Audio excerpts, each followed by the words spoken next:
स्वागत है आप सभी का स्टडी साइंस 93 में। और कल मैं दो होमवर्क दिया था, दो केमिकल इक्वेशन मैंने दिया था, बोला था उसको सॉल्व करिएगा। आप लोग कैसे बैलेंस करेंगे, बैलेंस करके और कमेंट में लिखिएगा। अब पता नहीं आप लोग कमेंट में लिखे हैं या नहीं, या फिर जब भी देखेंगे आप वीडियो उसी टाइम कमेंट करिएगा, मैं देख लूंगा। वो दो केमिकल इक्वेशन था क्या? पहला केमिकल इक्वेशन क्या था? अगर किसी ने पिछला वीडियो मेरा देखा होगा तो वहां पे आपको मिलेगा।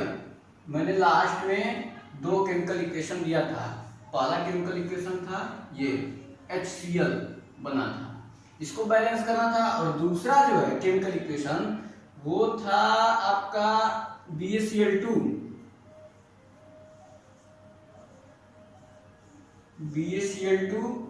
और उसके साथ था Na2SO4। थोड़ा सा मार्कर हल्का चल रहा है। ये BaCl2 है और ये है Na2SO4। और बना क्या था? बना था BaSO4। पहला वाला ऊपर वाला देखिए, जो लोग नहीं किए हैं या फिर जो पहला क्लास देख रहे हैं वो देख करके तुरंत सॉल्व कर ले केमिकल इक्वेशन। NaCl ये बना हुआ था। पहले वाले को कैसे बैलेंस करेंगे? ये जो हाइड्रोजन एलिमेंट है, हाइड्रोजन, इसके कितने परमाणु हैं? नंबर ऑफ एटम कितने हैं? 2 हैं। क्लोरीन के नंबर ऑफ एटम 2 हैं। यहाँ पे हाइड्रोजन के नंबर ऑफ एटम 1 है, यहाँ पे 1 है। और क्या होता है जब भी हम केमिकल इक्वेशन को बैलेंस करते हैं, तो मैंने बताया पिछले क्लास में कि जितने नंबर ऑफ एटम रिएक्टेंट में होंगे उतने ही नंबर ऑफ एटम प्रोडक्ट में होंगे, law of conservation of mass के हिसाब से। तो ये 2 है तो यहाँ भी 2 करना पड़ेगा। 2 एटम, अगर 2 एटम हाइड्रोजन है तो यहाँ भी 2 एटम करना पड़ेगा। 2 एटम करने के लिए करेंगे क्या? यहाँ पे 2 कर दें, यहाँ 2 मल्टीप्लाई कर दें तो हो क्या जाएगा? यहाँ पे 2 हाइड्रोजन हो गया, इधर भी 2 हाइड्रोजन, 2 क्लोरीन इधर है, 2 क्लोरीन यहाँ भी। अब यहाँ पे H2Cl2 नहीं लगाएंगे। क्यों नहीं लगाएंगे? पिछले क्लास में मैंने बताया है। जितने लोग भी चैनल पे नए हैं वो इस चैनल को सब्सक्राइब कर लें। और यहाँ पे क्या मैं बता रहा हूँ, इस पूरे चैनल पे हाई स्कूल का साइंस का जो प्रत्येक चैप्टर वाइज यहाँ पे अपलोड किया जाएगा इस चैनल पे। और इंटरमीडिएट की केमिस्ट्री वो भी अपलोड हो रहा है, एक चैप्टर वाइज अपलोड होता जा रहा है एक वीडियो। तो अगर आप कोचिंग नहीं जा पा रहे हैं, घर पे बैठे हैं, तो घर पे बैठे बैठे भी आप साइंस और केमिस्ट्री पढ़ सकते हैं। आपके दोस्त हो उनको भी शेयर करते रहिएगा। फिलहाल हम इस पे चलते हैं दूसरे वाली इक्वेशन पे। दूसरा जो केमिकल इक्वेशन है, दूसरा केमिकल इक्वेशन, इसको सॉल्व करना है, केमिकली बैलेंस करना है। अनबैलेंस तो है, अनबैलेंस है, दिख रहा है। अब बैलेंस करना है तो Ba कितने नंबर ऑफ एटम है? 1 है। इधर देखते हैं कितना नंबर ऑफ एटम है Ba का, बेरियम का, इधर भी 1 ही है। क्लोरीन Cl का कितना नंबर ऑफ एटम? 2 है। यहाँ Cl नंबर ऑफ एटम कितना है? 1 है। इसको 2 करना पड़ेगा, इसको 2 करना। अब करेंगे क्या कि Cl यहाँ पे 2 है, यहाँ भी 2 करना पड़ेगा। क्या करेंगे? यहाँ 2 बढ़ा देते हैं, यहाँ पे 2 बढ़ा देते हैं। 2 Cl हो गया, 2 Cl। Na कितना है? सोडियम इधर 2 है, इधर सोडियम 2 है, ये भी क्लियर है। सल्फर 1 है, इधर सल्फर 1 है। ऑक्सीजन 4 है, इधर भी ऑक्सीजन 4 है। बैलेंस हो गया। केवल बढ़ाना क्या था? यहाँ पे 2 और यहाँ पे भी 2 बढ़ाना था। और ये केमिकल इक्वेशन जो है बैलेंस हो गया। तो ये तो हो गया बैलेंस करना केमिकल इक्वेशन, मैंने बता भी दिया पिछले क्लास में भी। अब इसके बाद से चलते हैं जो नया टॉपिक है हमारा, टाइप्स ऑफ केमिकल रिएक्शन पे। टाइप्स ऑफ केमिकल रिएक्शन, कितने तरह की केमिकल रिएक्शन होते हैं। सबसे पहले केमिकल रिएक्शन के बारे में जानिए। केमिकल रिएक्शन के बारे में तो मैं बता चुका हूँ पहले क्लास में, ये शायद तीसरा क्लास है। पहले क्लास में मैंने केमिकल रिएक्शन के बारे में बताया। केमिकल रिएक्शन क्या होता है?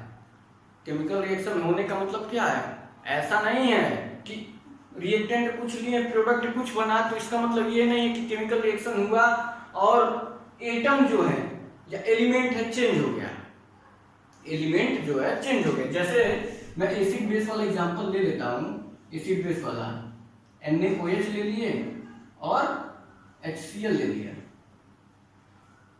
क्या बना, NaCl बन गया और H2O बन गया।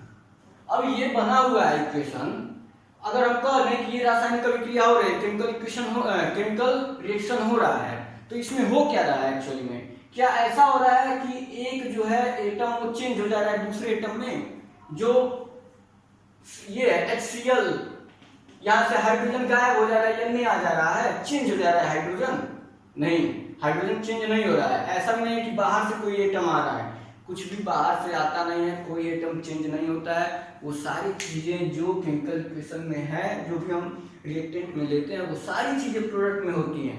होता क्या है केमिकल रिएक्शन में, मैं बता चुका हूँ, होता है केवल इसमें bond breaking and bond making. Bond का फॉर्मेशन होता है, बॉन्ड पहले टूटता है फिर बॉन्ड बनता है, पुराने बॉन्ड टूट जाते हैं, नए बॉन्ड बनते हैं और उस तरह से नया प्रोडक्ट हमको मिलता है। यही केमिकल रिएक्शन में होता है। अब इस तरह से ये तो केमिकल रिएक्शन के बारे में हो गया।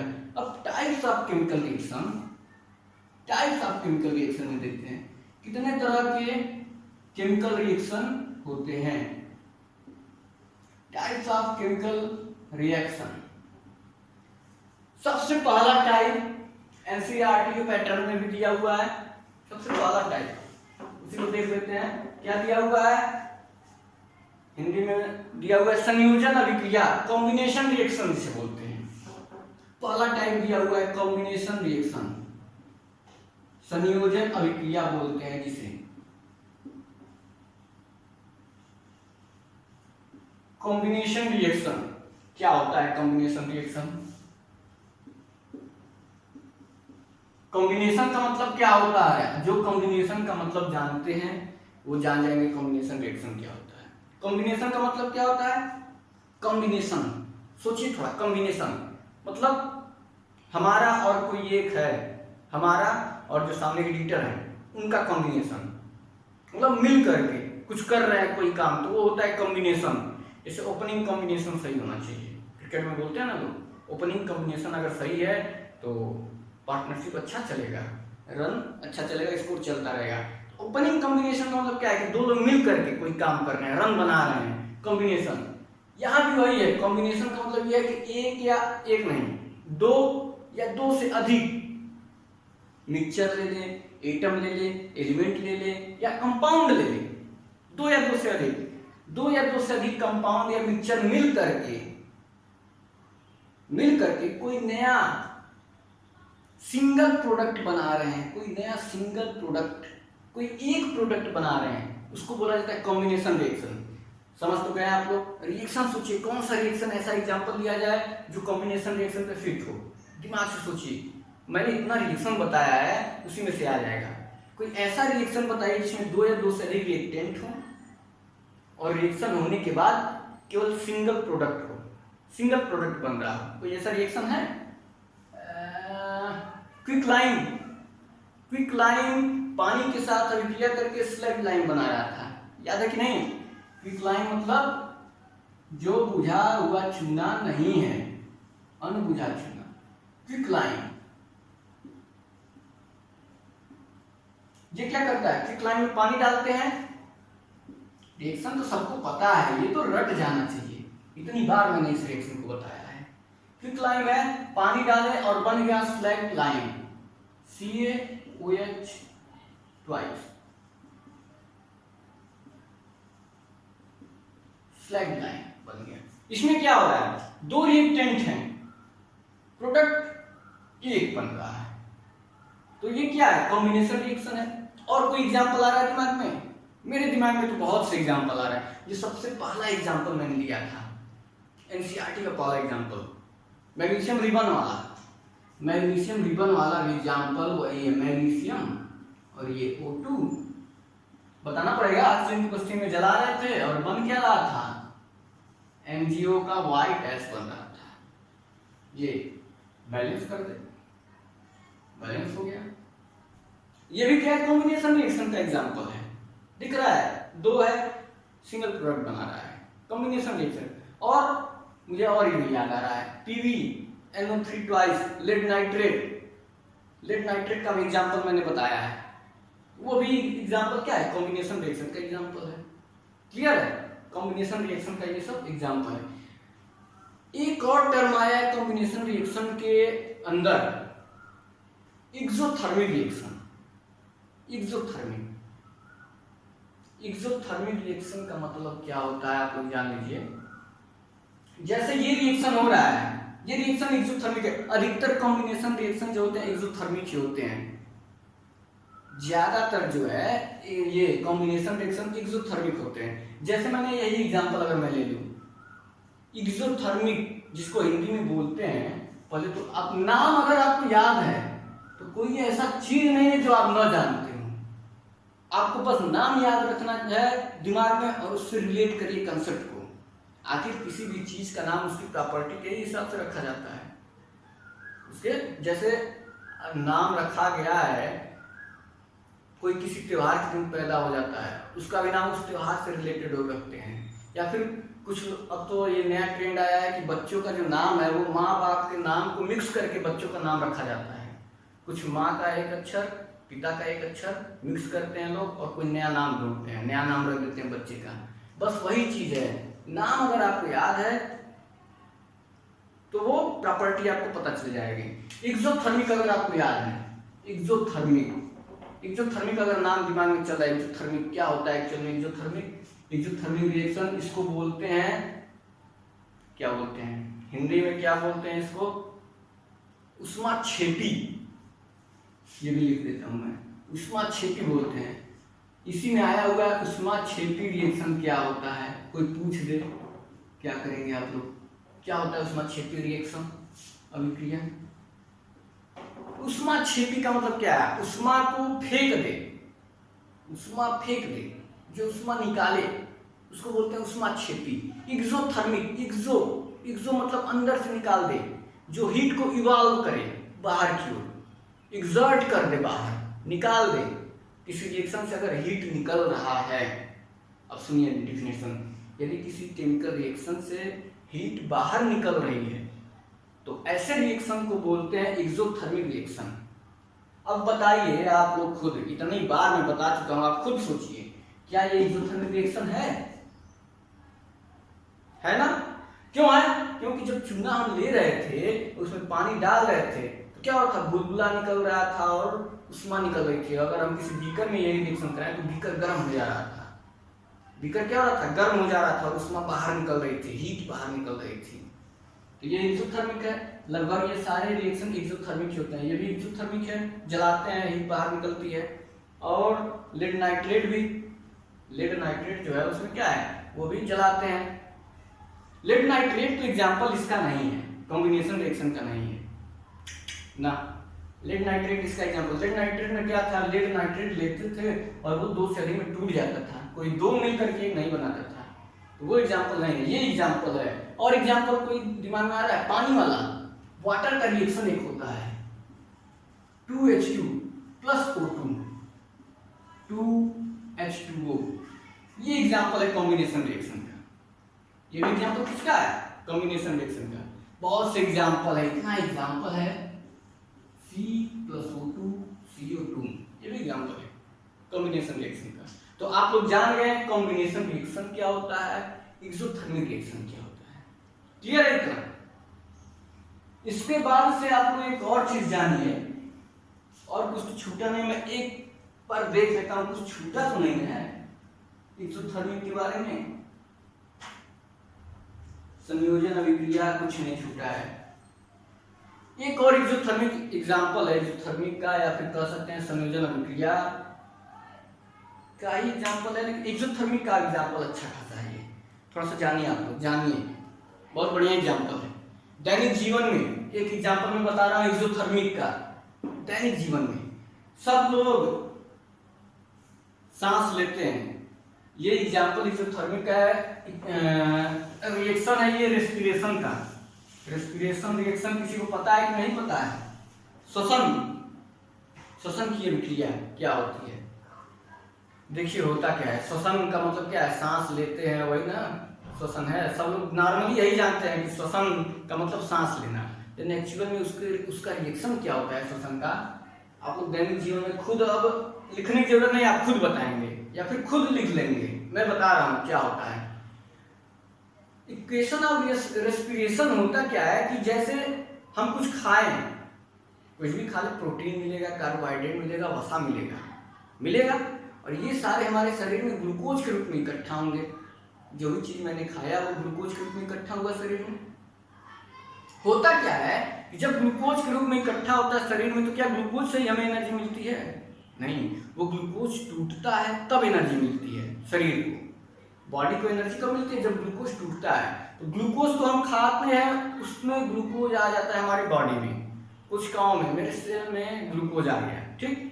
अब वो ग्लूकोज कैसे काम करता है, हम सांस लेते हैं, ऑक्सीजन हम जानते हैं, ये मान लीजिए ग्लूकोज का फार्मूला है C6H12O6, ये ग्लूकोज का फार्मूला है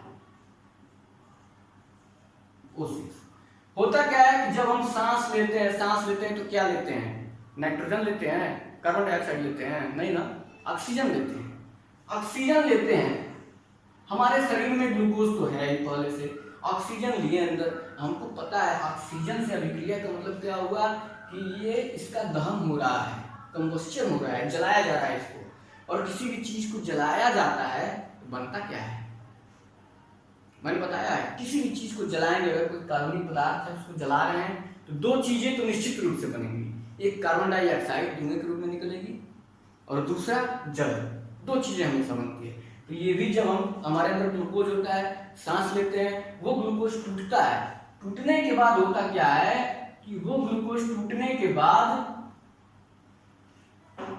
फिर क्या होता है, टूटने के बाद हमें एनर्जी मिलती है, और एनर्जी तो मिलेगी ही मिलेगी, एनर्जी मिलती है। उसके साथ साथ कार्बन डाइऑक्साइड निकलता भी है, कार्बन डाइऑक्साइड निकलता है, और वाटर भी बनता है, वाटर जल भी निकलता है। आप लोग देखते होंगे या फिर कहीं जनरल नॉलेज में पढ़े होंगे कि जब हम नाक से सांस निकालते हैं, या फिर खुद एक्सपीरियंस कर लीजिए ना, एक रुमाल बांध लीजिए, गमछा बांधिए मुंह पे, और उसके बाद से 1-2 घंटे तक रहने दीजिए, फिर आप देखेंगे नाक के पास वो गमछा जो है या फिर रुमाल गीला होता है, थोड़ा थोड़ा गीला होता है। मतलब क्या है कि जो सांस कार्बन डाइऑक्साइड निकल रही है उस रास्ते से कुछ न कुछ मात्रा में वाटर भी निकल रहा है, तो वो रिएक्शन होता है। कार्बन डाइऑक्साइड ग्लूकोज का जब दहन होता है, कार्बन डाइऑक्साइड बनती है, जल निकलता है और एनर्जी मिलती है हमको। ये रिएक्शन एक्सोथर्मिक है, ये रिएक्शन जो है वो एक्सोथर्मिक है, आप खुद एक्सपीरियंस कर सकते हैं। कैसे? नाक के पास हाथ लेके जाइए, सांस छोड़िए, कार्बन डाइऑक्साइड निकलेगी, देखेंगे कि वो जो कार्बन डाइऑक्साइड है वो गर्म निकलती है, जो हवा निकलती है नाक से वो गर्म निकलती है, निकल रही है ना, गर्म निकल रही है। टेम्परेचर की अपेक्षा नाक से जो हवा निकल रहा है गर्म निकल रहा है। इसका मतलब क्या है कि हीट निकल रही है। गर्म कौन होता है? हीट ही तो होता है। मतलब क्या है? हीट निकल रहा है, बाहर निकल रहा है हीट। हीट अगर किसी रिएक्शन में बाहर निकल रहा है तो ऐसे रिएक्शन को क्या बोलते हैं? ऐसे रिएक्शन को एक्सोथर्मिक रिएक्शन बोलते हैं। क्लियर है? ये तो हो गया एक्सोथर्मिक के बारे में, कॉम्बिनेशन रिएक्शन के बारे में। इसके बाद से अगला जो टाइप्स ऑफ केमिकल रिएक्शन है उस पर चलते हैं। अगला टाइप ऑफ केमिकल रिएक्शन कौन सा है?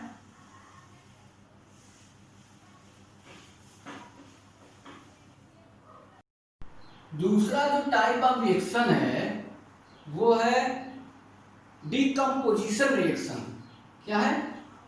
डीकम्पोजिशन रिएक्शन, हिंदी में बोलते हैं वियोजन अभिक्रिया। वियोजन अभिक्रिया, वियोजन अभिक्रिया ये क्या होता है? नाम से लग रहा है वियोजन। वियोजन का मतलब, वियोजन मतलब टूटना, अपघटन भी बोलते हैं। डिकम्पोज हो जाना, ऐसा रिएक्शन जिसमें डिकम्पोज हो जाएगा। वो मार्कर खराब है, खराब है। डिकम्पोज हो जाए जिसमें क्या हो जाए? ऐसा रिएक्शन जो डिकम्पोज हो जाए, टूट जाए, अपघटन हो जाए जिसका, उसको बोलते हैं डिकम्पोजिशन रिएक्शन। जैसे एग्जांपल के मैं ले लेता हूँ लेड नाइट्रेट वाला एग्जांपल, जो हमारा जिसको हम पढ़ भी चुके हैं। लेड नाइट्रेट वाला एग्जांपल क्या है? PbNO3 ट्वाइस है लेड नाइट्रेट, जिसे हम जानते हैं अच्छी तरीके से PbNO3 ट्वाइस है। इसको क्या करते हैं, जब हीट देते हैं, जब इसको हीट देते हैं, हीट को ऐसे भी लिखते हैं, कहीं इस तरह से भी लिखा जाता है, डेल्टा त्रिभुज बना देते हैं, उसे भी हीट बोलते हैं, इंडिकेट किया जाता है। जब इसको हीट देते हैं तो ये क्या होता है? डिकम्पोज हो जाता है, टूट जाता है। क्या होता है? टूट जाता है। टूट करके बनता क्या है? बनता है PbO प्लस नाइट्रोजन डाइऑक्साइड और ऑक्सीजन, ये बनता है टूट करके। तो ये जो रिएक्शन है ये किसका एग्जांपल है? डीकम्पोजिशन रिएक्शन का। और कोई एग्जांपल याद आ रहा है? एक ये है CaCO3। CaCO3 क्या बोलते हैं? CaCO3 को लाइमस्टोन बोलते हैं, संगमरमर। गाना भी है संगमरमर पे, एक याद होगा सबको, फेमस गाना लाइमस्टोन। तो जो संगमरमर होता है उसका भी फार्मूला यही होता है CaCO3, चूना पत्थर बोलते हैं इसको। इसको अगर हीट दिया जाए या फिर ये जो अभिक्रिया करती है CaCO3, वो कैल्शियम कार्बोनेट है, कैल्शियम कार्बोनेट, ये क्या होता है? टूट जाता है CaO में और CO2 में। CaO को क्या बोलते हैं? CaO को बोलते हैं क्विकलाइन, अनबुझा चूना, क्विकलाइन। आप लोगों को बताया है या नहीं मैंने पिछले क्लास में, सफेदी करने के काम में आता है पानी डाल करके इसमें। और जब शुरू में सफेदी करते हैं, दीवार पे पेंट मारते हैं, चूना लगाते हैं, तो थोड़ा सा गीला रहता है, ज्यादा सफेद नहीं रहता। लेकिन जब 2 दिन तक छोड़ देते हैं, 2 दिन तक छोड़ देते हैं जब पेंटिंग कर करके, तो होता क्या है कि वो 2 दिन बाद शाइनिंग की तरह चमकने लगता है, दीवार चमकने लगता है।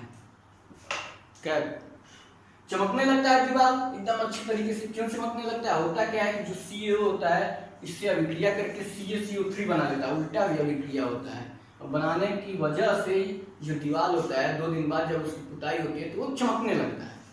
तो वो तो अलग बात है, वो कॉम्बिनेशन रिएक्शन में आएगा, छोड़िए उसको। तो ये क्या होता है? CaCO3 टूटता है तो CaO देता है और CO2 देता है। ये भी एग्जाम्पल है डीकम्पोजिशन रिएक्शन का। और कोई एग्जाम्पल याद आ रहा है आप लोगों को डीकम्पोजिशन रिएक्शन का? अगर नहीं याद आ रहा तो किताब में बहुत सा दिया है। एक दिया हुआ है सबसे पहले FeSO4 वाला, FeSO4, फिर फेरस सल्फेट टूट रहा है Fe2O3 में, और किसमें टूट रहा है? SO2 और SO3 में। ये भी एक एग्जाम्पल है। FeSO4 है, उष्मा दे रहे हैं, टूट रहा है Fe2O3 में, SO2 में, सल्फर डाइऑक्साइड और सल्फर ट्राइऑक्साइड। ये क्या है? फेरिक ऑक्साइड है, फेरिक ऑक्साइड। एनर्जी देने पे क्या, हीट देने पे क्या हो रहा है? टूट रहा है। तो ये भी कर सकते हैं, एग्जांपल है किसका? डीकम्पोजिशन रिएक्शन का। मतलब एक चीज और जानिए, एक और टर्म लिखा हुआ है किताब में जिसको जानते रहिए, कोई भी पूछ सकता है। कोई पूछ देगा कि उष्मीय अभिक्रिया किसे कहते हैं, थर्मल रिएक्शन क्या होता है? तो ये सारे रिएक्शन जो है थर्मल रिएक्शन के एग्जांपल है। सारे जो भी रिएक्शन मैंने तीनों रिएक्शन दिखाया थर्मल रिएक्शन का एग्जांपल है, उष्मीय अभिक्रिया का एग्जांपल है। होता क्या है थर्मल रिएक्शन?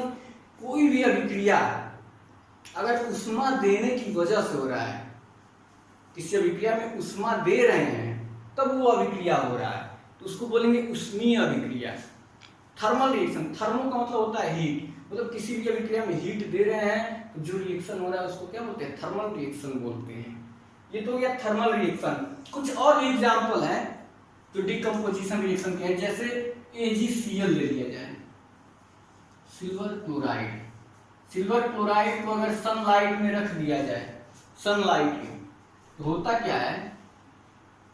अगर हम इसको रख दें सनलाइट में, धूप में रख दें, तो ये Ag जो है सिल्वर अलग हो जाता है और बनता है Cl2। ये रिएक्शन हो जाता है, AgCl टूट जाता है। ये रिएक्शन हो गया।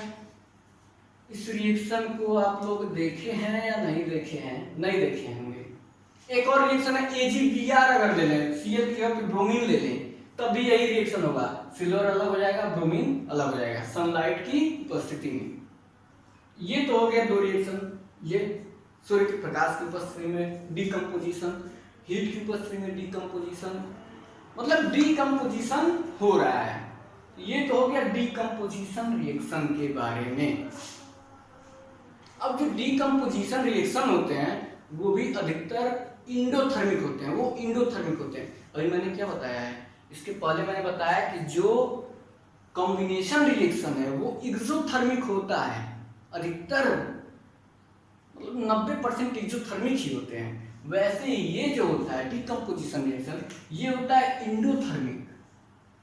क्या होता है?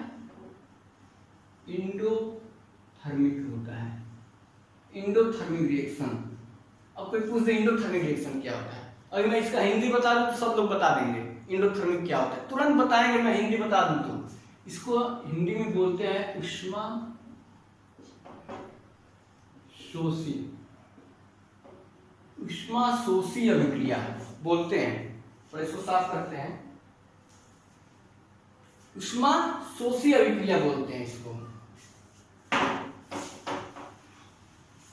उष्मा शोषी का मतलब क्या है? नाम से ही लग रहा है उष्मा शोषी, उष्मा सोखने वाला, उष्मा शोषी मतलब कि जो इसमें उष्मा लगे, जो उष्मा अवशोषित करे। हीट को ऐसे रिएक्शन, मैं डेफिनेशन बता रहा हूं, ऐसा रिएक्शन जिसमें हीट एब्जॉर्ब हो, हीट क्या हो? एब्जॉर्ब हो, हीट लगे, उस रिएक्शन को क्या बोलते हैं? उष्मा शोषी रिएक्शन बोलते हैं, इंडोथर्मिक। और मैंने जो भी एग्जांपल बताया उसमें क्या है, उष्मा दे रहे थे, उष्मा लग रहा था ना उष्मा। तो ऐसे सारे रिएक्शन जो भी हैं क्या बोलते हैं? उसको उष्मा शोषी या फिर इंडोथर्मिक रिएक्शन बोलते हैं। लेड नाइट्रेट हो गया या कैल्शियम कार्बोनेट हो गया, ये सारे रिएक्शन क्या थे? उष्मा शोषी अभिक्रिया थी। अब ये तो उष्मा शोषी के बारे में हो गया। अगर हम प्रैक्टिकली देखें उष्मा शोषी और उष्माक्षेपी, इंडोथर्मिक, एक्सोथर्मिक, इनको हाथ से टच करके कोई भी रिएक्शन अगर दो बीकर में हो रहा है तो कैसे टच करके बता सकते हैं कि कौन सा इंडोथर्मिक रिएक्शन हो रहा है और किसमें एक्सोथर्मिक हो रहा है। ये जानने के लिए आप जान लीजिए पहले ये कि जो एक्सोथर्मिक होता है, सुन लीजिएगा ध्यान से, एक्सोथर्मिक रिएक्शन में मैंने बताया है, एक्सोथर्मिक रिएक्शन में क्या होता है? बीकर गर्म हो जाता है, हीट निकलने लगती है बाहर। चूना पत्थर वाले में बताया है मैंने, वो चूना जो है अनबुझा चूना, पानी डालते थे, बुझा चूना बनता था, उसका पेंट किया जाता था। तो उसमें क्या होता था कि वो बीकर जो है गर्म हो जाता था। CaO में जब पानी मिलाते थे तो बीकर गर्म हो जाता था, उष्मा निकल रही थी, मतलब कि बीकर गर्म हो गया तो एक्सोथर्मिक रिएक्शन। और इंडोथर्मिक का एग्जांपल, पानी लीजिए, उसमें ग्लूकोज डालिए, जब ग्लूकोज डालेंगे पानी में तो होगा क्या होगा? वो पानी ठंडा लगेगा। आप लोग करके देखिएगा, जिनके पास ग्लूकोज होगा वो कांच के ग्लास में पानी ले और ग्लूकोज डाले, देखिएगा ग्लास थोड़ा सा ठंडा हो जाएगा। या फिर बर्फ ही डाल के देखिए, ग्लास क्या होगा? ठंडा हो जाएगा। उसमें क्या लग रहा है? उष्मा लग रहा है, उष्मा अवशोषित हो रहा है। उष्मा अवशोषित हो रहा है मतलब उष्मा शोषी, मतलब ग्लास अगर ठंडा है तो इंडोथर्मिक, ग्लास गर्म हो रहा है तो एक्सोथर्मिक रिएक्शन है। ये टच करके आप बता सकते हैं इंडोथर्मिक और एक्सोथर्मिक। तो अभी आप लोग क्या पढ़ चुके हैं? कॉम्बिनेशन रिएक्शन, एक्सोथर्मिक अभिक्रिया या रिएक्शन, और डीकम्पोजिशन रिएक्शन के बारे में जान गए और इंडोथर्मिक के बारे में जान गए। अब तो बाकी जो बचा हुआ है वो मैं अब अगले क्लास में बताऊंगा। कुछ और टाइप्स बचे हुए हैं, 1-2 टाइप्स और हैं या 3 टाइप होगा, और चैप्टर मेरे ख्याल से ये कि 2 लेक्चर में और खत्म हो जाएगा। तो आज के लिए इतना ही। चैनल को सब्सक्राइब करिए, अच्छा लगे वीडियो तो लाइक करिए और अपने दोस्तों से शेयर करते रहिए ताकि वो भी पढ़ते रहे घर पे बैठ के। धन्यवाद।